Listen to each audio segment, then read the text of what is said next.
Welcome to our video series on improving your copywriting. In this video, we'll explore the importance of using the right language.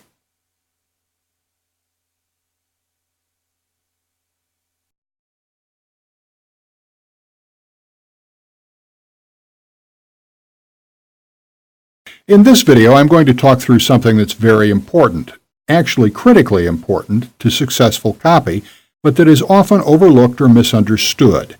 And that's the language used in your copy. And what I mean by that is, who are you writing to, and what kind of language do they respond to? Okay, I have an example here again. First website builder. This is really aimed at home users of computers who aren't comfortable with computers. So it's writing to them in a way that they'll respond to. For example, if this website was rewritten completely and it was written in corporate speak, very dry, lots of niche vocabulary and so on, it obviously wouldn't work very well because it would be a lot harder to read, and it wouldn't be as if the website owner was talking directly to the reader. So you have to write to the people who are reading in a tone of voice, or if you will, using a vocabulary they'll respond to. That comes from knowing your market and knowing what kind of language they use, and again, paying attention to the competition and seeing what's working for them consistently and being aware of that. Here, it's really written in a one-to-one style, as if the owner of the website is talking directly to his readers in a friendly way and getting them excited about solving, in this case, their website creation problem once and for all. Are you terrified by the idea of building your own website? Confused? Frustrated, despondent, even hacked off because you don't know how to start or who to trust? Relax.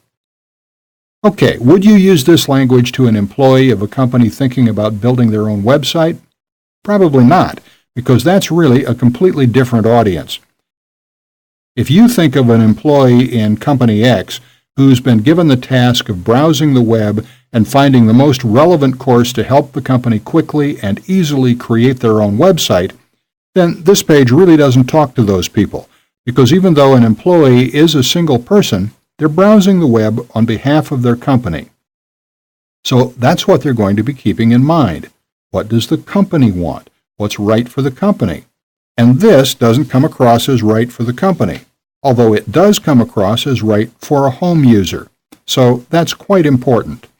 So this really does come from knowing your market and seeing what works in your market and understanding how to write to them. Again, use the example of an employee browsing the web for a web design course. Think as well in that example that the employee may list a number of potentials, and then those potential choices may be reviewed by a committee. So let's say one of those potentials is full of hype and loaded with exclamation points and so on.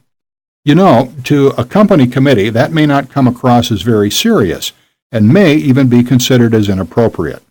So that's where knowing exactly who you're writing to and the kind of language they'll respond to comes in. Okay, I've quickly gone to another example, and you could say that this is the other extreme of the same market.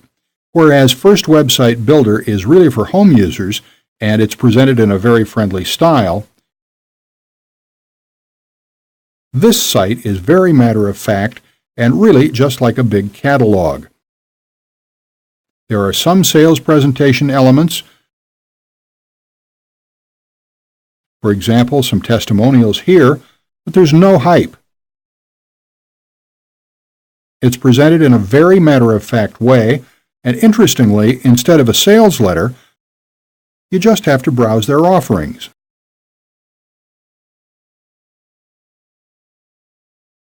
And they do actually have many samples, so they offer a lot of sampling on this website.